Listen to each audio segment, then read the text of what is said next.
पूर्ण पथ हो, पाप को पीठ दे दो, वृत्ति सुखी हो। अपने जीवन को सुखी बनाना है, धर्म के सच्चे मार्ग पर चलना है, तो सबसे पहली आवश्यकता पाप से मुंह फेरने की है। जब तक पापात्मक वृत्ति जीवन से जुड़ी रहेगी, तब तक सच्चे अर्थों में हम धर्म का लाभ नहीं ले सकते। तो जीवन में देखना है कि पाप कहाँ है। गुरुदेव कहते पाप को पीठ दे दो। पीठ देने का मतलब मुंह फेर लो। एक बार गुरुदेव से पूछा, गुरुदेव मोक्ष मार्ग बड़ा कठिन है। गुरुदेव ने कहा बड़ा सरल है। बोले कैसा? बोले जिधर मुंह उधर पीठ कर लो, और जिधर पीठ है उधर मुंह कर लो, मोक्ष मार्ग हो जाएगा। जिस तरफ मुंह है उधर पीठ कर लो, और जिधर पीठ है उधर मुंह कर लो, रास्ता बदल जाएगा। समझ में आ रही है बात? अभी तुम्हारी दृष्टि संसार और सांसारिकता की तरफ है, पाप की तरफ है। जब तक तुम्हारी दृष्टि पापोन्मुखी होगी, तुम मोक्ष मार्ग को प्राप्त नहीं कर सकोगे। और जिस पल तुम पाप से मुड़ जाओगे, पाप से मुंह फेर लोगे, तुम्हारा पूर्ण पथ हो जाएगा और जीवन धन्य होगा। तो बात पाप की है, पाप को समझने की है, पाप से बचने की है। 4 बातें आज आप सबसे करूंगा। पाप करना, पाप तजना, पाप काटना और पाप भोगना। पाप करना, पाप तजना, पाप काटना और पाप भोगना। पहले और आखिरी वाले में सब लीन है। क्या हो रहा है? पाप कर रहे हैं और पाप भोग रहे हैं। जो करेंगे सो भोगेंगे। आप चाहते हो कि पाप न भोगूं, तो करना बंद करो। करना बंद करूं, अपनी प्रवृत्ति को संयत करो। पर मूढ़ जन की स्थिति बड़ी विचित्र है। वो पाप करने में कभी चूकता नहीं। पापात्मक प्रक्रियाएं निरंतर जारी रहती है, 24 घंटे जारी। और जब तक पाप की क्रिया जारी रहेगी, तब तक कल्याण का रास्ता नहीं खुल सकता। पहले मुझे ये देखने की जरूरत है कि मेरे जीवन में पाप कितना है। कितना पाप मैं कर रहा हूं। कभी समझ में आता है कि 24 घंटे में मुझसे, मन से, वाणी से और शरीर से कितने प्रकार के पाप होते हैं। मैं कितना पाप करता हूं, कितना रस लेकर पाप करता हूं, कितनी रुचिपूर्वक पाप करता हूं, कितना बुद्धिपूर्वक पाप करता हूं, कितना प्रयास करके पाप करता हूं। समझ में आता है? पाप करने में सबको मजा आता है और पाप भोगने में नानी याद आती है। पहले देखो कि मैं कहां कहां पाप कर रहा हूं, और जहां भी तुम्हें लगे कि ये पापात्मक वृत्ति है, उसमें से देखो कौन कौन से पाप को मैं छोड़ सकता हूं। पाप करने की समीक्षा करोगे तभी पाप तजने की स्थिति आएगी। जब तक तुम्हारे मन में ये बात ना आए कि पाप मेरी आत्मा का पतन कराने वाला है, पाप मेरा सबसे बड़ा शत्रु है, तब तक तुम्हारी पाप की क्रिया रुक नहीं सकती और तब तक पाप त्यागने का भाव नहीं होगा। संसार में दो तरह के लोग होते हैं। कुछ लोग वो हैं जो पाप में प्रगाढ़ रुचि रखते हैं, निरंतर पाप की क्रिया में ही लीन होते हैं। छोड़ते हैं तो धीरे धीरे छोड़ने की कोशिश करते हैं।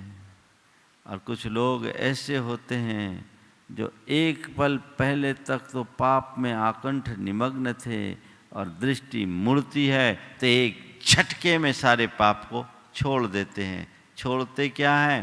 पाप को साफ कर देते हैं।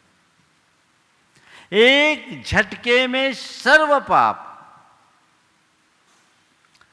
पाप को त्यागना बड़ी बात नहीं है।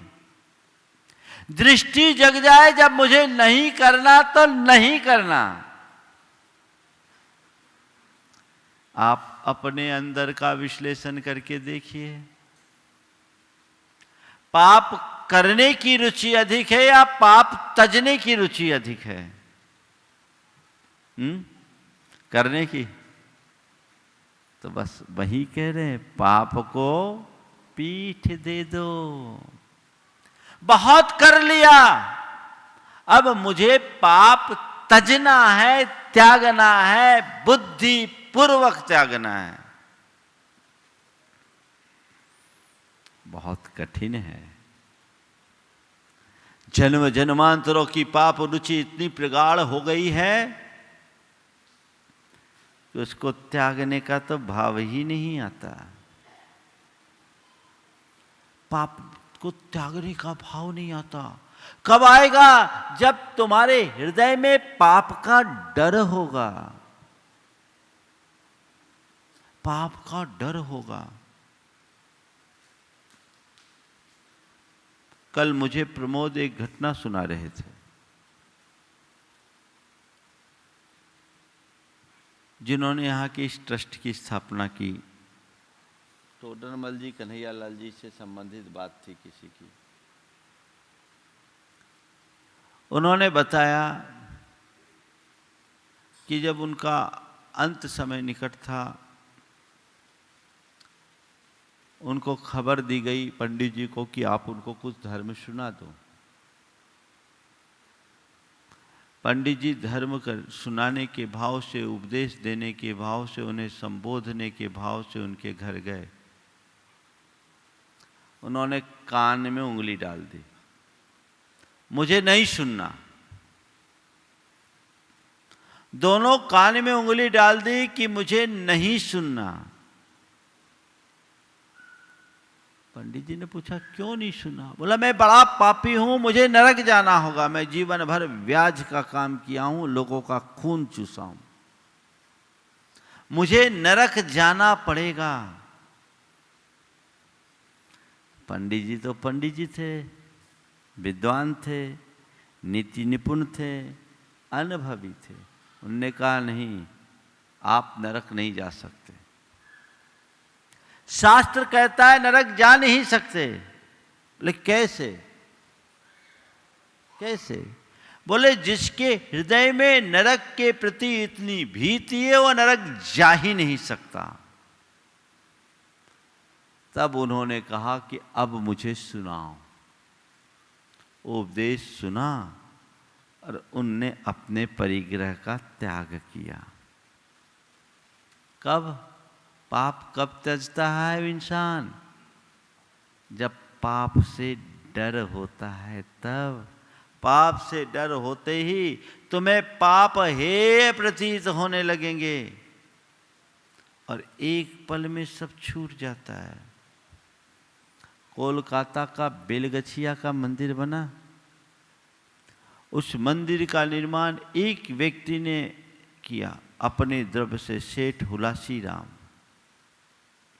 सेठ हुलासी राम के विषय में कहा जाता है कि वो बड़े अय्यासी प्रवृत्ति के थे, भोगी बिलासी। उनसे किसी ने कहा कि तुमने जीवन में बड़ा पाप किया है, कुछ अच्छा कार्य करो, पाप तजो।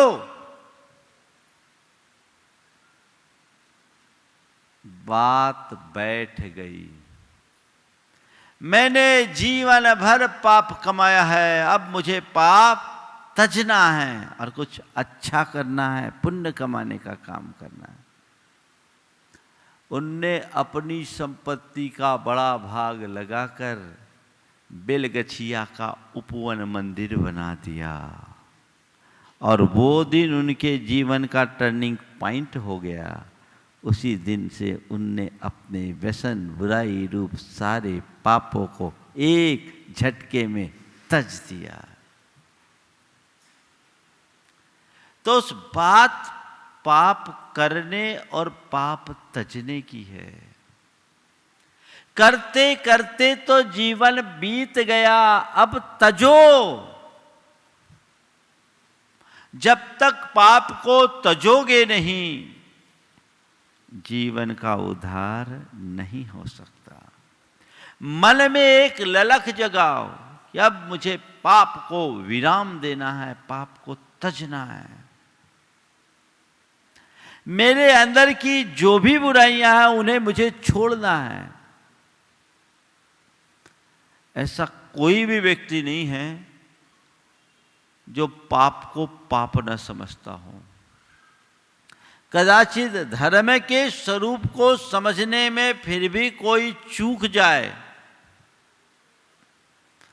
लेकिन पाप को तो एक छोटा सा बच्चा भी जानता है कि पाप क्या है। जानते हैं कि नहीं जानते हैं? तो जब तुझे पता है कि पाप ये है और ये मेरे पतन का कारण है, तो पाप कर क्यों रहे हो? पाप तजो ना। लेकिन सब दुर्योधन के वंशज हैं, जो कहता है जानामि धर्मम न च मे प्रवृत्ति और जानामि अधर्मम न च मे निर्वृत्ति। मैं धर्म और धर्म के फल को जानता हूं पर उसमें प्रवृत्त नहीं होता, पाप और पाप के परिणाम को जानता हूं पर उससे निवृत्त नहीं होता। कैसे काम चलेगा? कैसे काम चलेगा? संत कहते नहीं, जब तक तुम प्रतिज्ञा पूर्वक पापों का परित्याग नहीं करते तब तक जीवन का उत्थान नहीं होता।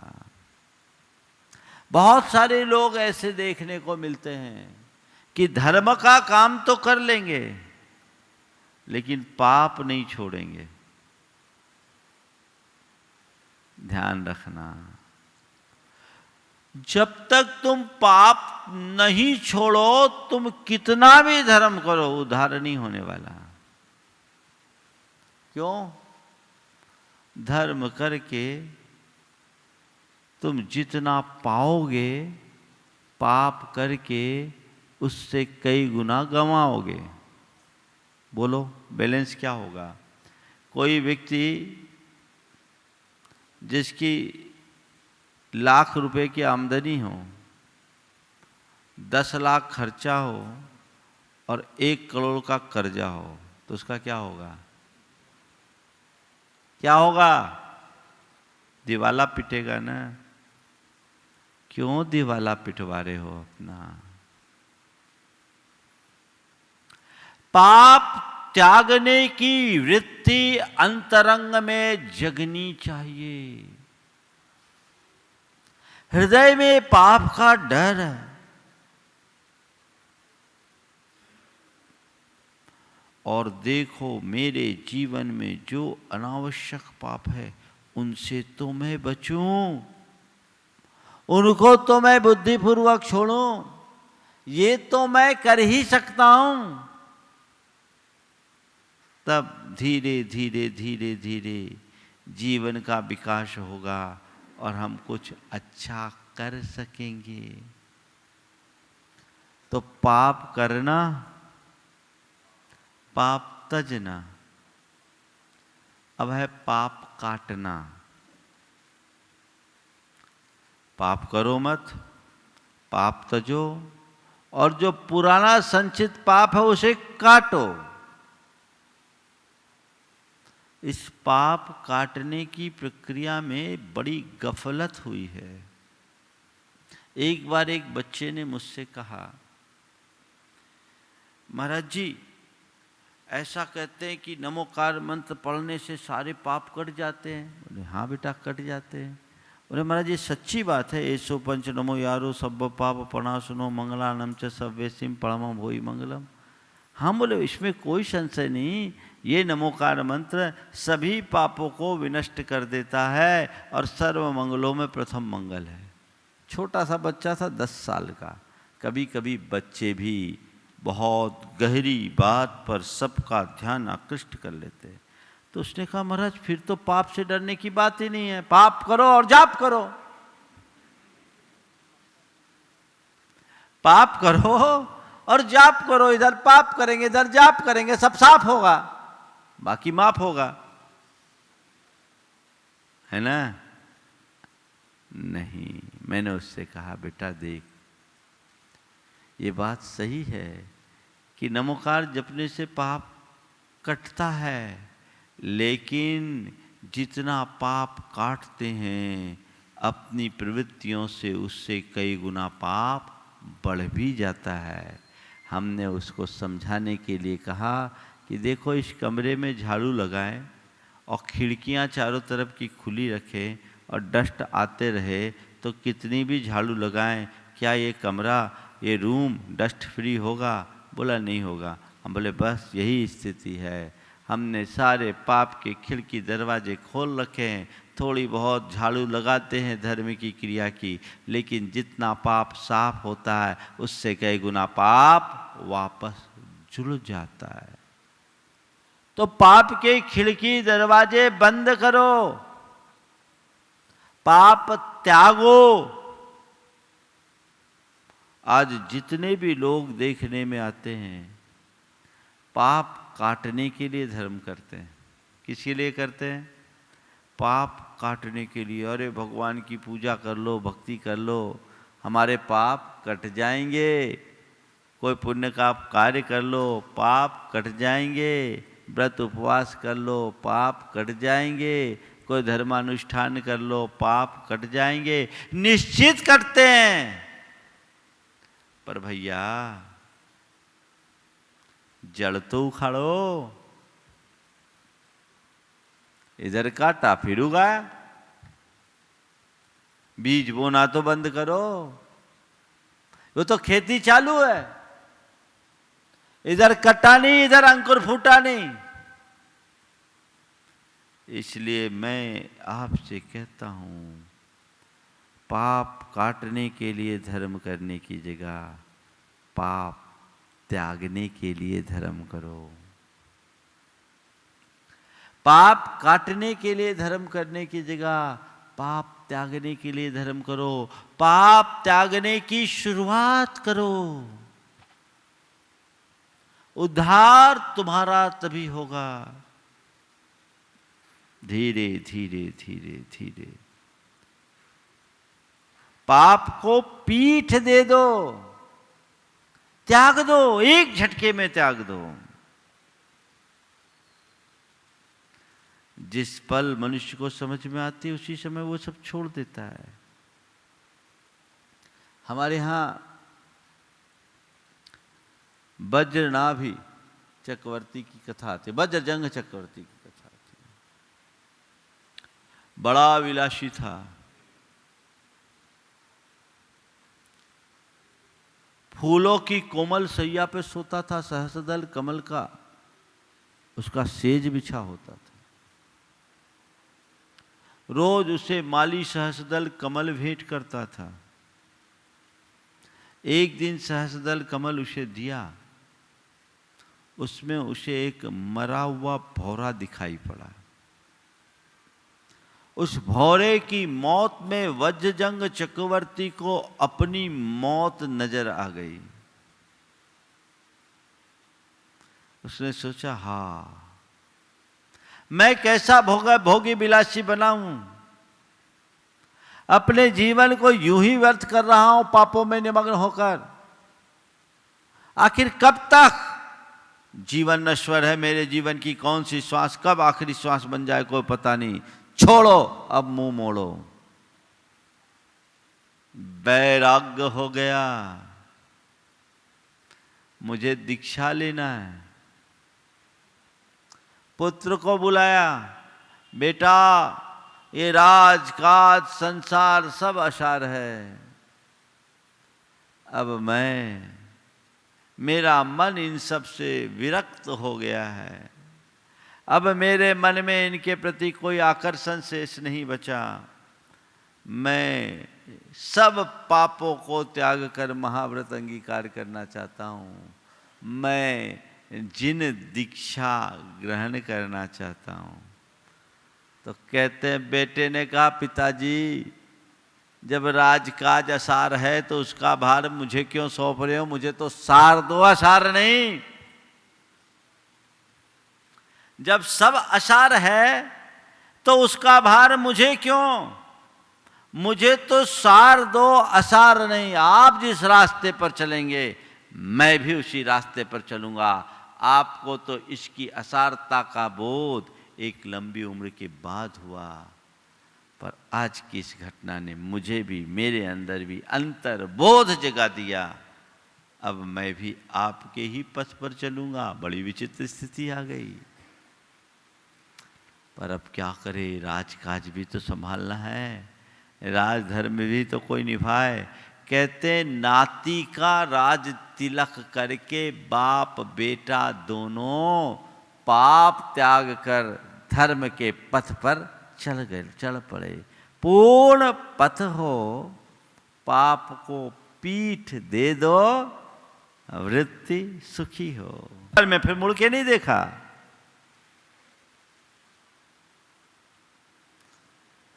थोड़ा सोचो।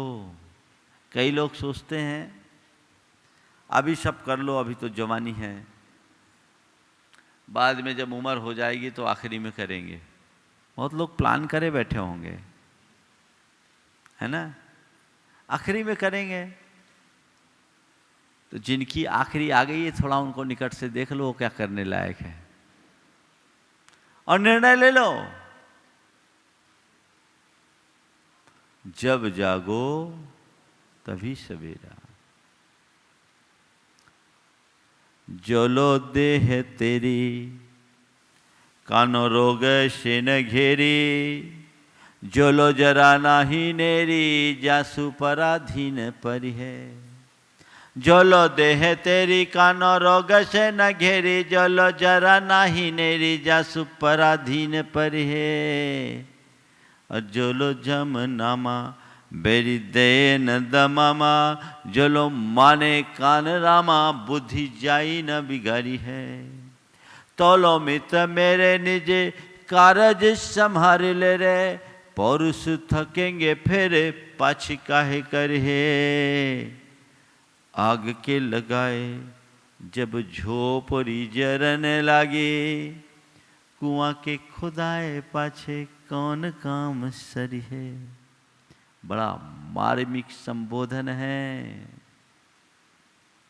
जोलो देह तेरी कानो रोग से न घेरी, जब तक तुम्हारा शरीर किसी रोग से आक्रांत नहीं होता।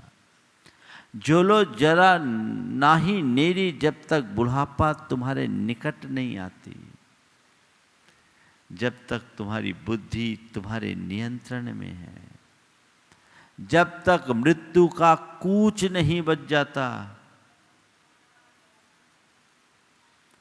तोलो मित्र मेरे निजी कारज संभार ले रे, तब तक हे मित्र अपनी करनी को सुधार लो। पौरुष थकेंगे फिर पाछे काहे करही, जब शरीर ही सत्वहीन हो जाएगा फिर क्या करोगे? करने लायक ही नहीं बचोगे तो फिर क्या करोगे? क्या सुंदर उदाहरण दिया। आग के लगाए जब झोपड़ी जरन लागी। किसी झोपड़ी में आग लग जाए और उस समय कोई कुआं खोदे, क्यों आग बुझाना है, तो उसको क्या कहेंगे? एक आदमी एक लोहार के यहाँ गया और जो बोला बड़ी से बड़ी बाल्टी दिखाओ, उसने सबसे बड़ी बाल्टी दिखा दी। बाल्टी देखा, पसंद किया, पेमेंट दिया, कहा घर भिजवा दो। बाल्टी देखा, पसंद किया, पेमेंट दिया, बोला घर भिजवा दो। 4 कदम जाके वापस लौटा, सुनो थोड़ा जल्दी भिजवा देना। बाल्टी देखा, पसंद किया, कहा घर पहुंचा दो, भिजवा दो, और 4 कदम जाकर के वापस लौटा, कहा सुनो थोड़ा जल्दी भिजवा देना, मेरे घर में आग लगी। घर में आग लगी, अब क्या? ऐसे लोगों को क्या कहेंगे? समय रहते सजग और सावधान होने की जरूरत है। पाप तजने का मनोभाव उत्तरोत्तर प्रगाढ़ होना चाहिए। पर उल्टा यह देखने में आता है, जैसे जैसे उम्र बढ़ती है मनुष्य की लिप्सा और अधिक प्रगाढ़ हो जाती है। शरीर करने लायक नहीं होता, लेकिन मन की चाह उत्तरोत्तर बढ़ते जाती है। एक कवि ने बड़ी मार्मिक बात लिखी, बपू कुब्जी भूतम गतिरपि च तया यष्टि शरणा विशीर्णा दंताली श्रवण विकलम श्रोतयुगलम शिरः शुक्लः चक्षु तिमिर पटलैरावृत महो मनोते निर्लज्ज तदपि विषयेषु स्पृहयति। बुढ़ापा आ गया, उस बुढ़ापा के कारण शरीर कमर झुक गया, कमर झुक गई, शरीर कुबड़ा हो गया। गतिरपि च तया यष्टि शरणा, और इसलिए चलने के लिए लठिया लेना पड़ रही है, लाठी लेकर चलनी पड़ रही है। विशीर्णा दंताली, मुंह की बत्ती सी बाहर आ गई। श्रवण विकलम श्रोत युगलम, दोनों कान सुनने से जवाब दे रहे हैं, कानों से सुनाई नहीं पड़ रहा है। सिर के बाल सफेद हो गए, आंखों के आगे अंधेरा छाने लगा। शिरः शुक्ल चक्षु तिमिर पटले रावृत महो, यानी कब्र में पांव लटक गई है,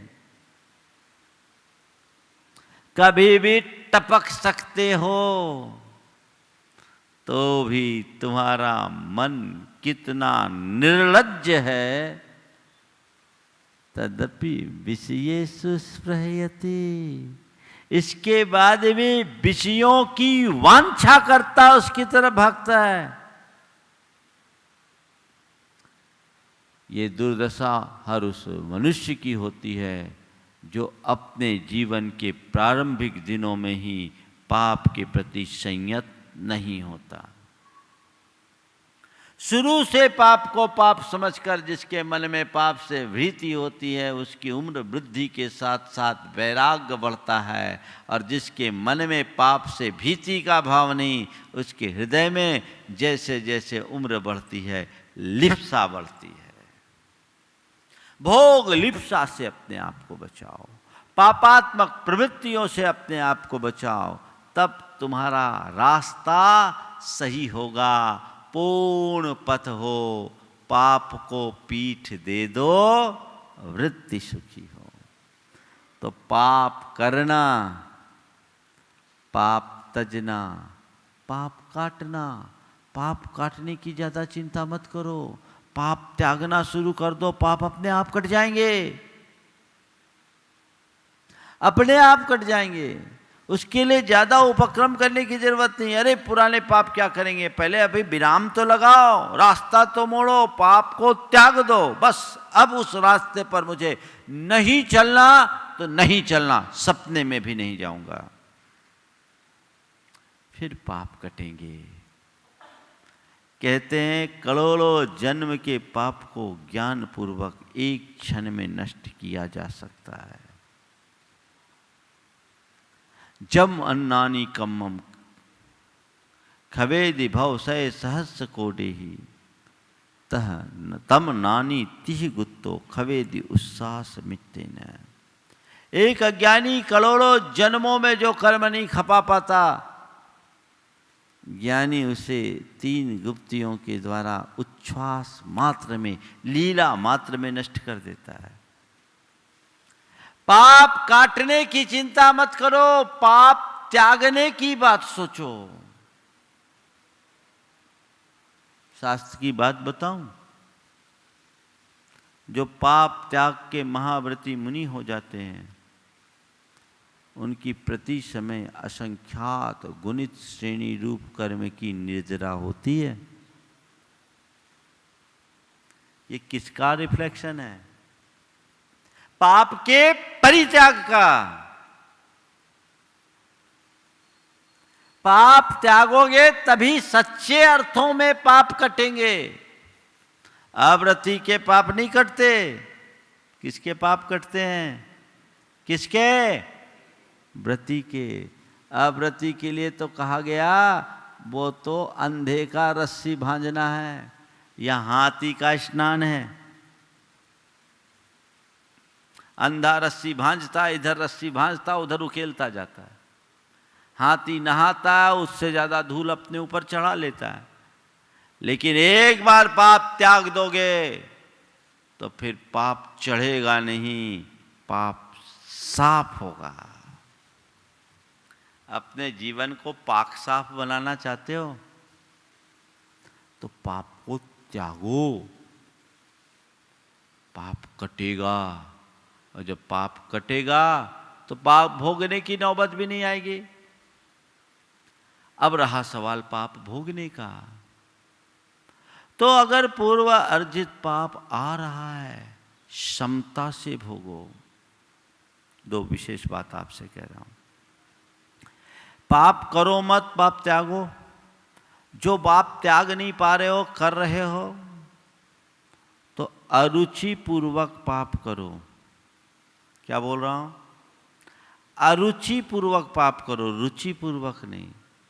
हे बुद्धि से करो, उपादेय बुद्धि से नहीं। मतलब करो मत, करना पड़े, मन में मत रमाओ। देखो, आप लोग दवाई खाते हो, अभी तो सब पूर्ण आयु का काढ़ा पीते होंगे, अपने बचाव के लिए पीना ही है। दवाई जो बीमार रहते हैं उनको तो दवाई खानी पड़ती है। महाराज रोटी खाएं या ना खाएं, दवाई तो खानी पड़ती है। आप दवाई भी खाते हैं और मिठाई भी खाते हैं। दोनों की मानसिकता एक सी होती क्या? दवाई किस भाव से खाते हो और मिठाई किस भाव से खाते हो? बोलो, दवाई किस भाव से खाते हो? हे भगवान जल्दी छूटे, खाते हो कि खानी पड़ती है? बोलो, खानी पड़ती है। और मिठाई महाराज खाते हैं। हर कोई ये प्रार्थना करता है कि हमें सुबह सुबह मुंह मीठा हो, पर कोई ये नहीं सोचता है भगवान मुझे जिंदगी भर दवाई मिलते रहे। मतलब मिठाई चाव से खाई जाती है और दवाई बचाव के लिए। पाप अगर करना भी पड़े तो उस भाव से करो जैसे मजबूरन करना पड़ रहा है। जैसे बीमार व्यक्ति को मजबूरी में दवाई गुटकनी पड़ती है। ये कब छूटे? पाप में रुचि नहीं होनी चाहिए।